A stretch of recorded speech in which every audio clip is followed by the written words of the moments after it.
Buongiorno e benvenuti sul mio canale. In questo video vediamo insieme i connettivi logici, ovvero quelle parole o espressioni che ci aiutano a legare, a fare da ponte tra diverse frasi. Prima però clicca sulla campanellina se ti piacciono i miei contenuti, se li trovi utili e vuoi per questo motivo rimanere aggiornato sui prossimi video. Vediamo subito un esempio. Cosa si intende per connettivi logici o testuali? Bussai alla porta con forza, attesi un attimo, entrai. Prima bussai alla porta con forza, poi attesi un attimo ed infine entrai. Vedete come grazie ai connettivi prima, poi e infine il pensiero risulta più fluido e lineare. Leggere molti libri aiuta a sviluppare la fantasia, arricchisce il linguaggio e permette di entrare in altri mondi. Leggere molti libri in primo luogo aiuta a sviluppare la fantasia, secondariamente arricchisce il linguaggio e per finire permette di entrare in altri mondi. Vediamo allora quali sono i connettivi maggiormente usati. Ve li mostrerò divisi per categorie. I connettivi temporali, ovvero quelle parole che ci servono per dare una precisazione temporale, riguardo quindi al momento in cui si è svolta una certa azione, e li dividiamo in connettivi temporali di anteriorità, contemporaneità e posteriorità, vale a dire prima, durante e dopo.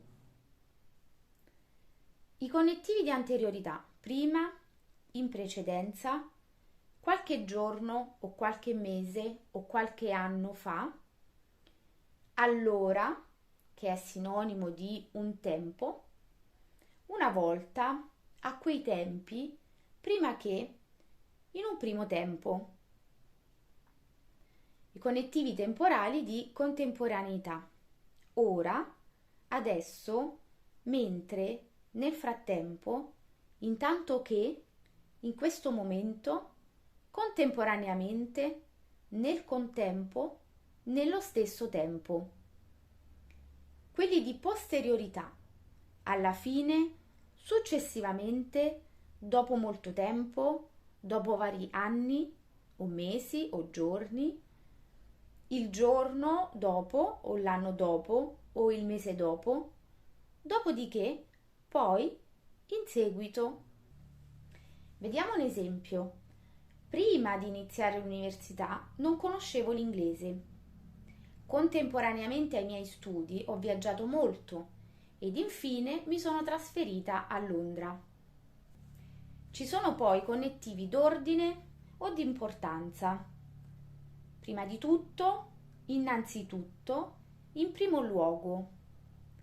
Poi, in secondo luogo, secondariamente, inoltre, oltre a questo o oltre a ciò, anche, pure.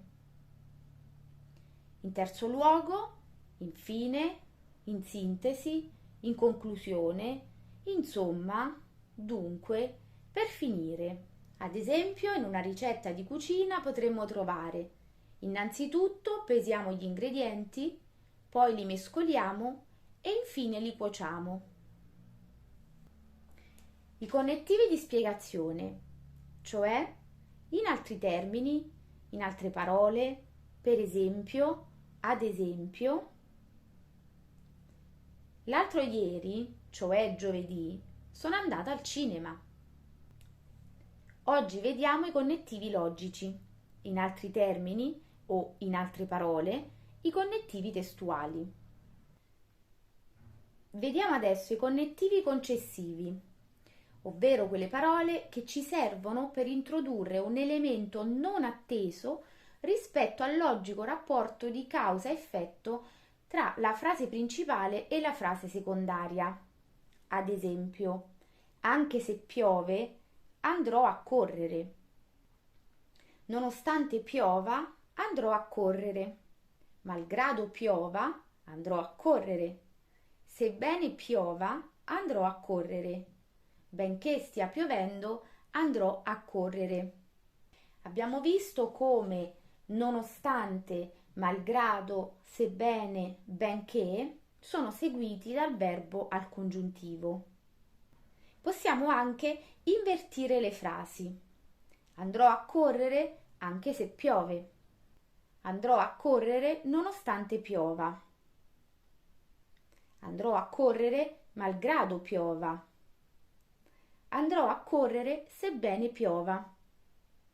Andrò a correre benché stia piovendo. I connettivi avversativi.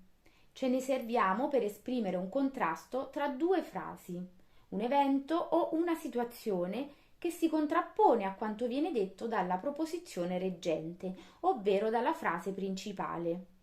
Per esempio, io sono rimasta a casa, però Lucia è uscita. Potremmo anche dire, io sono rimasta a casa, ma Lucia è uscita.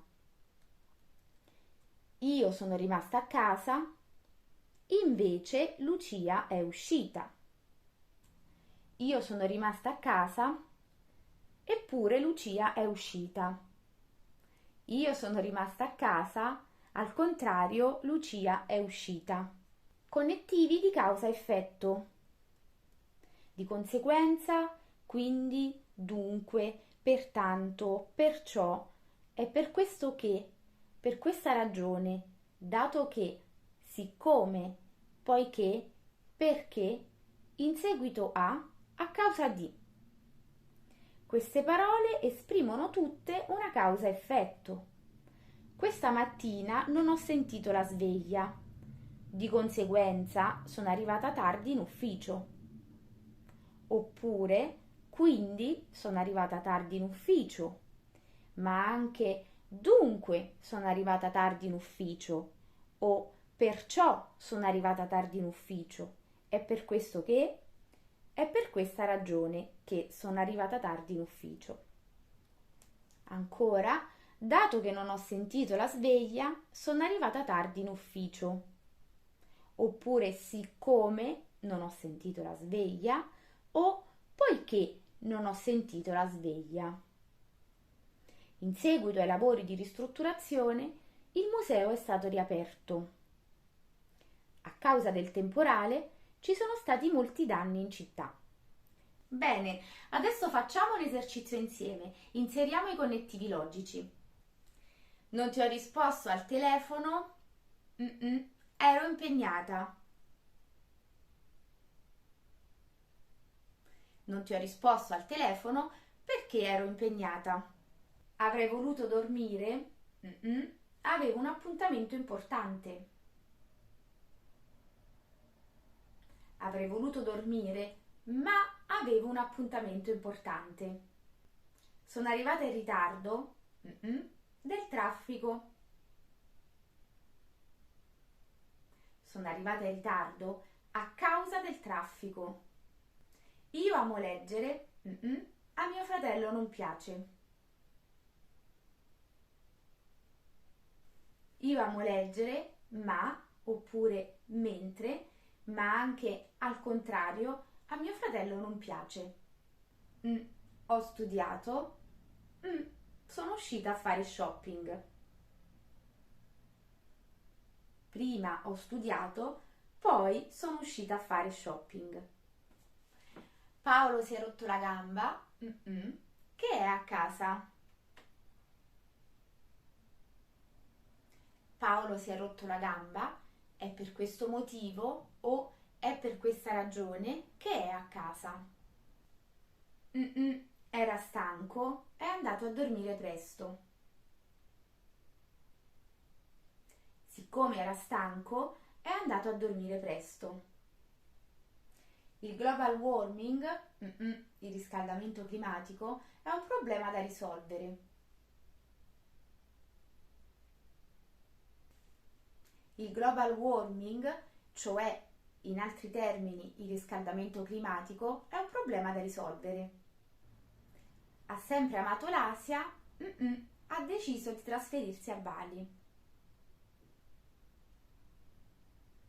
Ha sempre amato l'Asia, per questo motivo o per questa ragione o anche perciò ha deciso di trasferirsi a Bali. ascoltavo la lezione e prendevo appunti.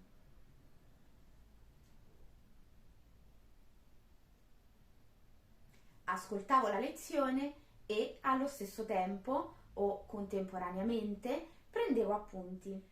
Voilà per oggi, com'è andato l'esercizio? Fammelo sapere nei commenti. Spero ti sia stata d'aiuto. Ci vediamo presto.